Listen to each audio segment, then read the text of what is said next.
927. The Media Edition was streaming live on all our social media platforms at 3FM 927. Join us there. Let's get interactive. I am Noble Crosby Annan. Coming up tonight, President John Dramani Mahama affirms the need for an effective office of the special prosecutor with special prosecutorial powers. While some of the issues are pending appeal and Supreme Court interpretation, government believes that there is space for an effective office of the special prosecutor with special powers of prosecution. We'll get details in the bulletin shortly. Also, doctors at the Kolebu Teaching Hospital are in the news after they have threatened to embark on a strike from May 2, 2026 over disputes involving laboratory operations and proposed outpatient service reforms. And minority in parliament clashes with majority side over Bank of Ghana 16.7 billion cedis loss. They held this press conference before the Bank of Ghana audited accounts were released at midnight because they didn't want you to pay attention to the report itself and rather follow the narrative that they are trying to set, that the loss is 15 billion. We have details of these stories and a lot more coming to you shortly. Reminder that we're live also on all our social media platforms. 3FM 927. Join us there and let's get interactive. But first, let's get the news summaries from Nura Mohammed. Nura, what do you have for us? Hi Crosby. First in the news summaries, a special intelligence team of the Ghana Police Service has dismantled a robbery gang responsible for a series of violent attacks in the Upper East region following an intelligence-led operation on 29 April 2026. The suspects Audu Kasim, Malik Bako, Mohammed Amidu and Wadud Abdul were arrested at their hideout at Zuarungu. Meanwhile, the Narcotics Control Commission, NACOC, has intercepted a 40-foot trailer carrying 5 million tablets of tapentadol, 250 milligrams, in a major anti-drug operation. The consignment, which was heading toward Niger, was seized following a carefully coordinated intelligence-led exercise in what authorities describe as one of the largest pharmaceutical drug interceptions in recent times. Also, the Ghana Police Service has declared a man wanted in connection with an alleged fraud involving the purchase of luxury vehicles valued at $115,000. According to a notice issued by the Criminal Investigation Department (CID), the Adabraka District Court has issued a warrant for the arrest of Harrison Ni-Otu, also known as a land dealer, for allegedly defrauding by false pretenses. Meanwhile, Daman Gold Mine Limited, owned by Ghanaian businessman Ibrahim Mahama, has sold 100% of its first gold output to the Ghana Gold Board in what officials have described as a landmark transaction aimed at strengthening the country's foreign reserves. The consignment, weighing about 110 kilograms, was delivered to Gold Board's assay laboratory in Accra on Thursday, May 30, 2026, where it will undergo valuation and processing before being purchased on behalf of the Bank of Ghana. That brings us to the end of the summaries. Over to you, Crosby. Thank you so much, Nura Mohammed, for bringing us those details. This is still Hot Edition on 3FM 92.7. Stay with us. After this, we'll get into the details of the stories.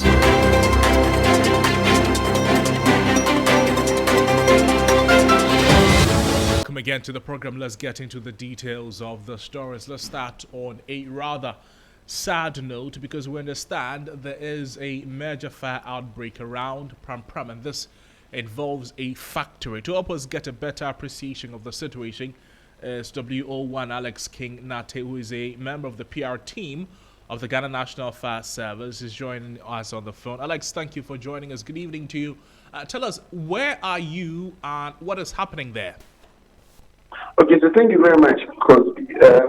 So as it stands now, our officers, we have about 4 fire tenders from Deftraku, from Pram Pram, from the Camarilla headquarters and other stations currently battling the fierce fire.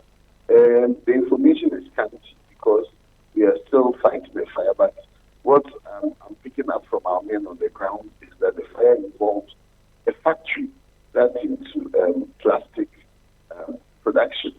So for now, we are dealing with the situation. Our regional commander himself is there, taking operational command at the that we should be able to contain the fire from spreading to adjacent buildings. So as we speak, the fire service, they're trying to put out a fire that is engulfed, or that started from a plastic manufacturing company around the Pram area. Exactly. Right. Exactly.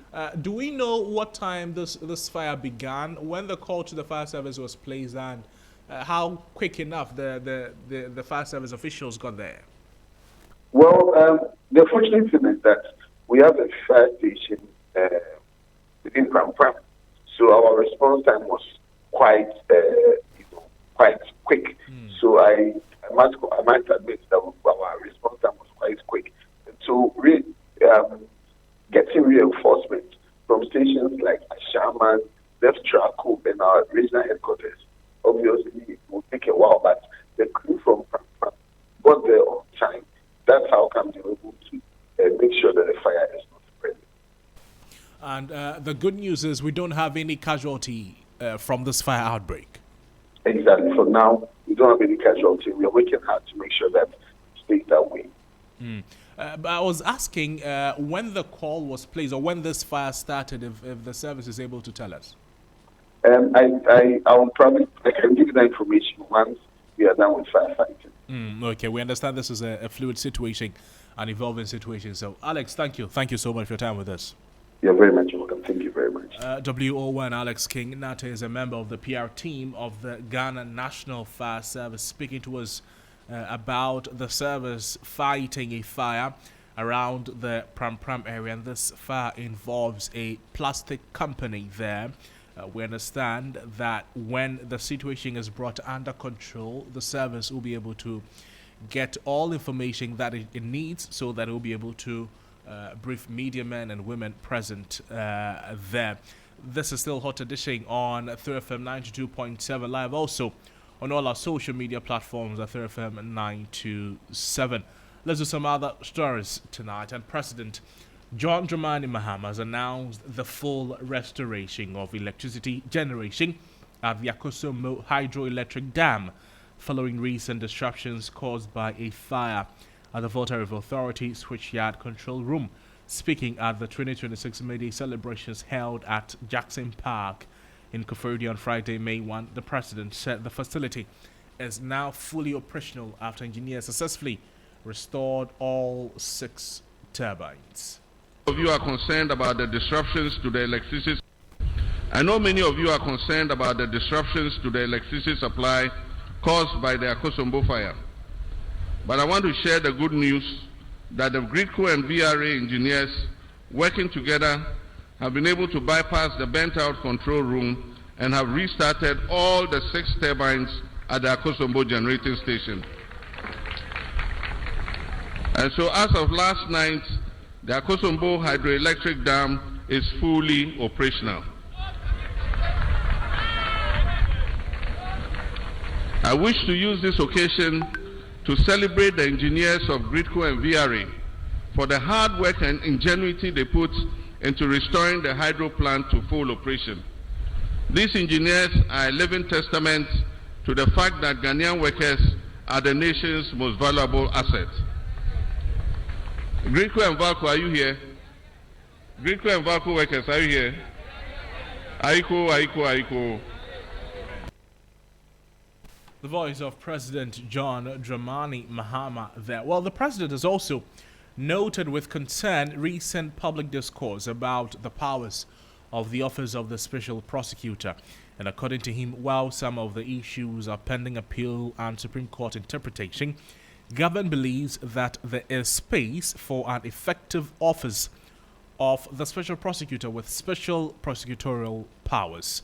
He also said the government has, through the Attorney General, laid a bill in Parliament to give legal effect for the setting up of regional tribunals. He further noted that those who serve in public office must be prepared to be accountable to the people, and the Public Officers Code of Conduct Bill is expected to be passed by Parliament at its next session, and this will codify the conduct of public officers and issue guidelines on conflict of interest, according to President John Dramani Mahama.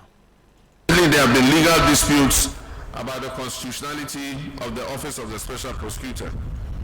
While some of the issues are pending appeal and Supreme Court interpretation, government believes that there is space for an effective Office of the Special Prosecutor with special powers of prosecution. Government has, through the Attorney General, laid a bill in Parliament to give legal effect for the setting up of regional tribunals. These regional tribunals will help to speed up the system of justice. The voice of President John Dramani Mahama there. To some other stories, and the Member of Parliament for Ofuase Irebi Kojo Oporin Nkrumah has accused the majority in Parliament of engaging in propaganda and public relations gimmick to conceal the truth about the Bank of Ghana's losses from Ghanaians. This is after the majority side of the House said the Bank of Ghana had so far incurred losses of 16.7 billion cedis in an effort to transform Ghana's economy. Now, the caucus say government interventions over the years have led to lower inflation, reduced monetary policy and lending rates, as well as greater stability of the city. First, let's take a listen to the member of the Finance Committee and MP for Sagnarigu, Atta Issa, speaking on TV3's News Central earlier. In financial reports, if you look at the IFRS reporting standard and the Bank of Ghana's law, no public institution consider a loss by adding the operational loss to that of the OCI. You do not add other comprehensive income loss plus the profit or loss for the year. It is not done anywhere and under any accounting standard. The truth of the matter is that an OCI represents an exchange effect. It is not a cash or an operational loss. So let's not mislead Ghanaians to saying that the loss is 44 billion. Nobody. You can go to any company. The law says that you must report the operational profit or loss for the year, then account for the exchange difference as it is done by IS 21. That shows the effect of the exchange differentials. Those are not operational loss or cash losses. So I just want to put that on record. Right. The second thing is that we are here because Bank of Ghana has made a headline loss of 15.6 billion compared to 9.4 billion in 2024. Now, the difference here is that the 2024 loss of 9.4 billion translated into an exchange rate of about 16 Ghana cedis. The 2024 loss of 9.4 billion translated into an inflation of 23.8%. Also, the 9.4 billion loss in 2024 translated in a debt to GDP ratio of about 60%. The 9.4 billion transferred into a public debt of 723.7 billion. The 9.4 billion translated into the total number of 2.5 million population in the multi-poverty dimension according to the Ghana Statistical Service. This is the scorecard of the 9.4 billion. The reverse is the case in this matter. A higher of 15.6 billion would have expected that there would have been much adverse effect on the macroeconomic numbers. But what are we seeing?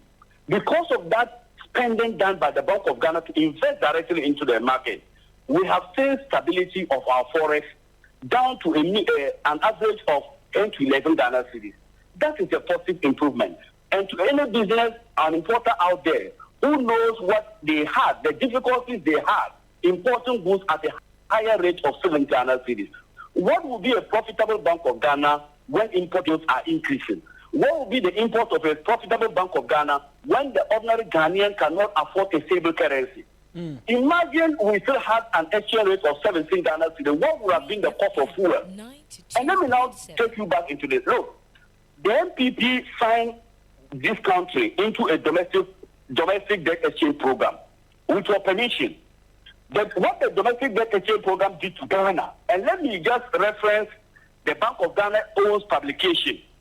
This is what they have to say.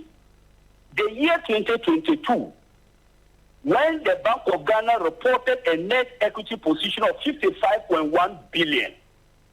Meanwhile, in 2021, the Bank of Ghana had a net positive equity of 5.2 billion.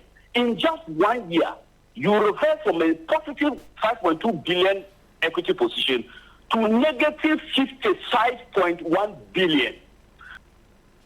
That's the voice of a member of the Finance Committee and member of Parliament for Sagnarigu, Atta Issa speaking on TV3's News Central. You can now listen to the MP for Ofuasi Ayrebi Kojo Nkrumah, who wondered why the majority would talk about the Bank of Ghana's losses when the central bank was yet to publish its account. He also spoke on News Central.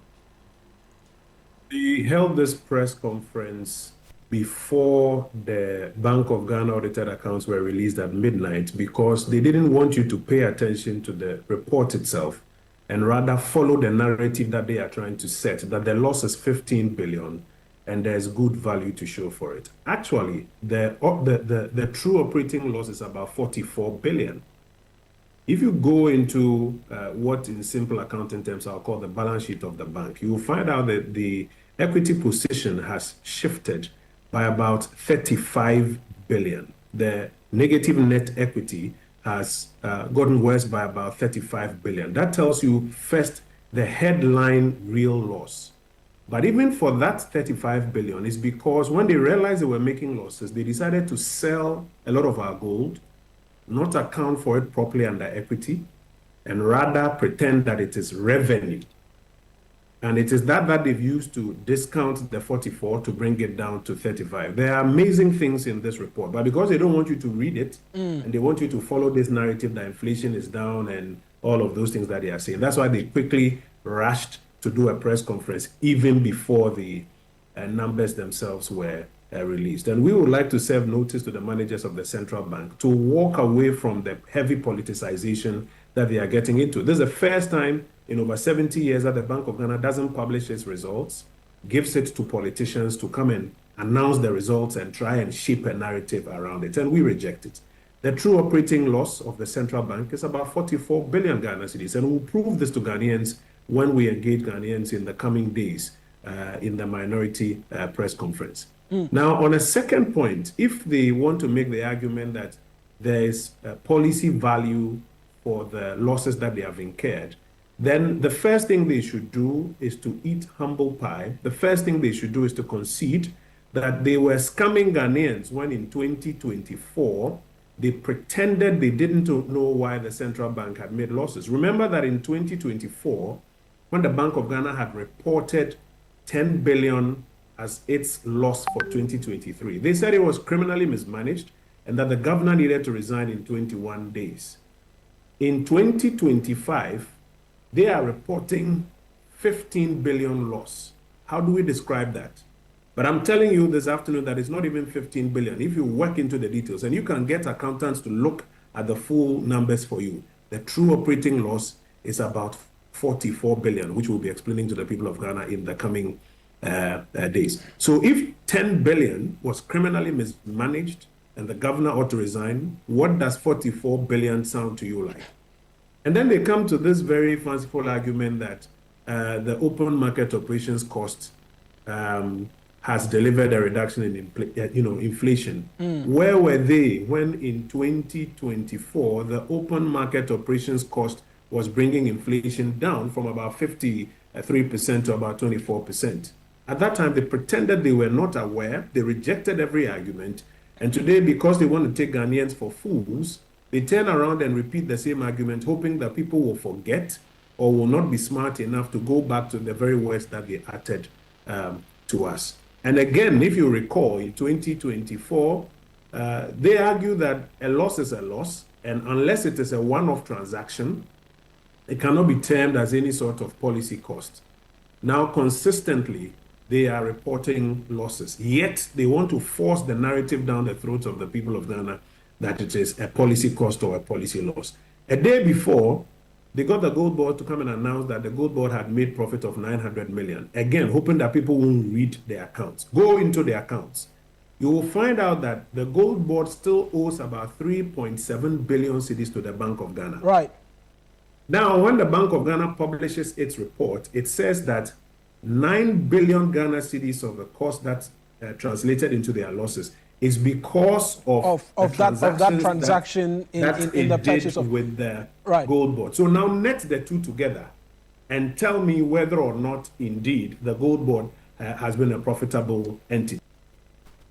The Member of Parliament for Ofuasi Ayrebi Kojo Nkrumah speaking with my colleague Eric Mawena Egbeta there. To some other stories, the Vice President, Professor Nana Jane Opoku-Agyeman, has underscored the critical role of youth innovation in shaping Ghana's future at the launch of the Student Entrepreneurship and Enterprise Development Program at the University of Professional Studies in Accra. She emphasized that Ghana's future depends on how effectively it supports its young people to innovate and create opportunities. There's more in this report.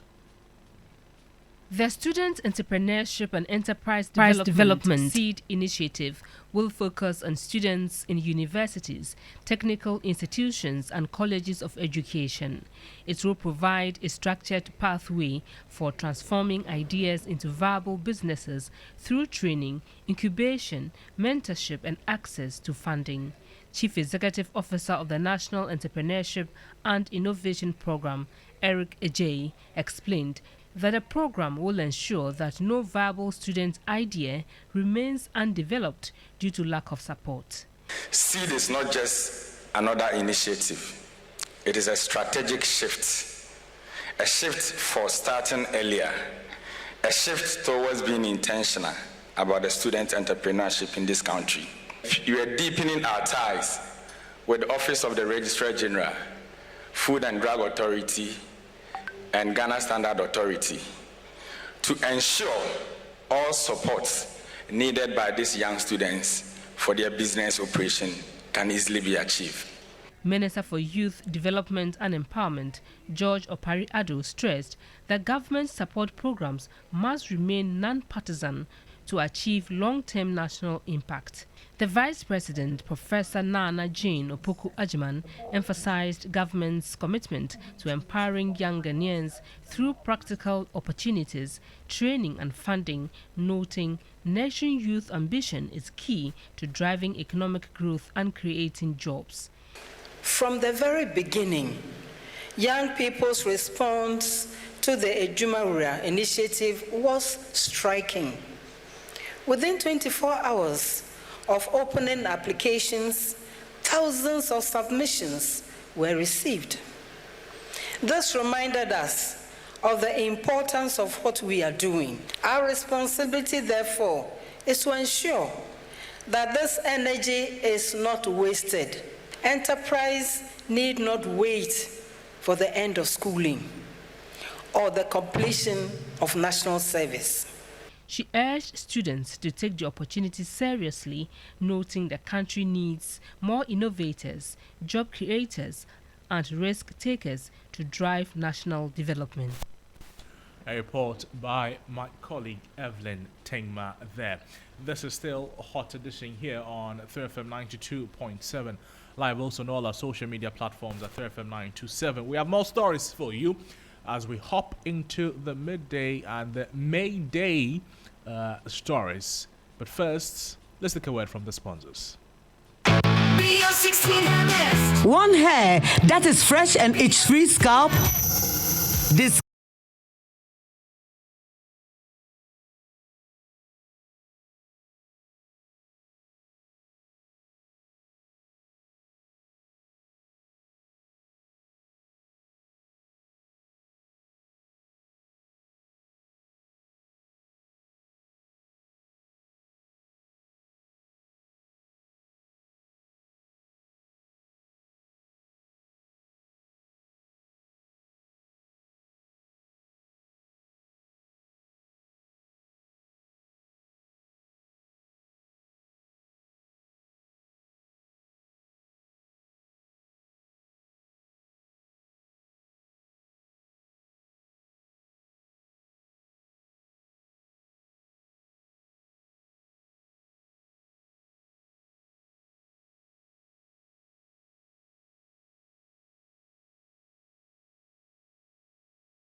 Trade Union Congress has urged government to ensure that macroeconomic stability translates into improved living conditions for Ghanaian workers, insisting that economic gains must reflect in jobs and incomes. The union cautioned that stability without job creation and better livelihoods remains incomplete, stressing that unemployment and poor quality jobs continue to affect a large segment of the working population. Well, speaking at the 2026 National May Day celebration held today, Secretary General of the TUC, Joshua Nsa, argued that despite years of economic growth and relative stability in inflation and exchange rates, Ghana's labor market has failed to produce sufficient quality jobs. Well, the celebration was not only held in Accra. In the Eastern region, my colleague Yvonne Nikwe put together this report on Workers' Day. Total of 32 trade unions participated in this year's National May Day celebration in Koforidua. At the celebration, Secretary General of the Trade Union Congress, Joshua Nsa, expressed concern about the alarming rate of unemployment. He stressed that microeconomic stability must translate into meaningful employment and the creation of quality jobs. I say with no fear of contradiction that decent employment or lack of it remains one of the most significant economic and social problems in Ghana. And it has the potential to transform into a political problem if it remains unchecked. We are almost at crisis level, Mr. President. It calls on us to recognize that macroeconomic stability is not an end in itself. The real test of economic policy is whether it improves the lives of workers and citizens. Does it create jobs? Does it raise incomes? Does it secure the future? Does it build sustainable livelihoods? Responding to the concerns, President Mahama said that with macro stability largely achieved, the next phase will focus on creating decent jobs and accelerating economic growth. Having successfully restored macroeconomic stability through our Resetting Ghana agenda, we're now aggressively pursuing growth and job creation. We'll not just manage the economy, we'll expand it to create jobs and prosperity for the Ghanaian people. Our mission is clear. We want to turn stability into opportunity. Under the Resetting Ghana agenda, we'll continue to prioritize the creation of decent jobs for our youth and Ghana's workforce. By investing in Yvonne Nikwe, I have labor expert Austin Game on the lines. Mr. Game, thank you for joining us. Good evening to you, and happy Workers' Day to you. You've heard from President John Dramani Mahama and from the Labour Front as well. The Labour division, the Labour Front, with some requirement or some needs, and the President also speaking in that line. From what you said, how do we marry the two? Yes, I like the question. How do we marry the two? If they separate themselves, then there is a divorce. So what they need to do is to agree to marry for the convenience of the nation. I say so because where labor and employer remain on separate, beaches, separate beliefs, separate expectations, separate assumptions, separate concerns and hopes, obviously what will happen is they cannot dwell on a common beach. So they have no choice than to come together. Fortunately, we have a labor law that can bring them together. The labor law under Section 112 enjoins them to have a national tripartite committee where both employers association and organized labor can come together and communicate as the rules will give them opportunity to be able to see the way forward. Whatever we are going to do from today going is futuristic. So we have to look at the past as a history. How did it work for us? How can we build on that? And then stretch it and go forward, having in mind that we live in Commonwealth of Nations. So it's not about labor asking, it's not about employer saying, this is the way we can do it. It's about both parties coming together and ensuring that they have a dialogue based upon credible things that they want to do for the nation and not for themselves. And this is an idea that has been propounded or suggested for a very long time. My question to you, and it will be my final question, Mr. Game, is how do we move from talk to action? We all know that there needs to be some form of a synergy between the expectations of labor and what government is also required to do. We keep saying it, but how then do we translate it into proper action? If Mr. President is listening to you and myself, he knows that this was once upon a time done when it became a major concern in this nation in 2015. He, the President, knows how we all got together in a central point and have a dialogue, and we all agreed the way forward. We didn't just stop there. We moved on, held another meeting in another location which he knows, and Labour was present, and we had a very fruitful conversation, and that saved this nation in 2015. Nonetheless, with all that, we all ran into some kind of problem. That lesson, the President learned it so well, and it has helped him in the management of the national economy as of today. The same can be repeated with even added value. So it's nothing strange. It can be done, and I'm pretty sure it can be done. Mr. Game, thank you so much for your time with us on the program. We're grateful. Most grateful. Austin Game is a labor expert speaking with us there. Now, before we go tonight, the Kolebu Doctors Association has issued a strong warning to management of the Kolebu Teaching Hospital over what it describes as the unlawful exclusion of laboratory physicians from the hospital's central laboratory. The association is demanding the immediate reinstatement of all affected physicians by Saturday, May 2, along with an investigation into the reported threats or risk their withdrawal of service. In a detailed statement released on Thursday, April 30, the association say the situation poses a serious threat to patient safety, professional standards, and the smooth delivery of healthcare services. They explain that laboratory physicians, including specialists such as pathologists, hematologists, and microbiologists, have historically played a central role in Ghana's medical system dating back to the 1950s. The group insists that their contributions to training and clinical care are well established and internationally recognized. However, the association alleges that members of the association, the Ghana Association of Medical Laboratory Scientists, have effectively blocked these physicians from accessing the central laboratory. Even more concerning are reports that credible accounts of threats of physical harm against some of its members. This is a subject to be staying on and bringing you details in our subsequent bulletins. But that's how we wrap up on the evening news here on 3FM 92.7. There's more news on our website, 3news.com.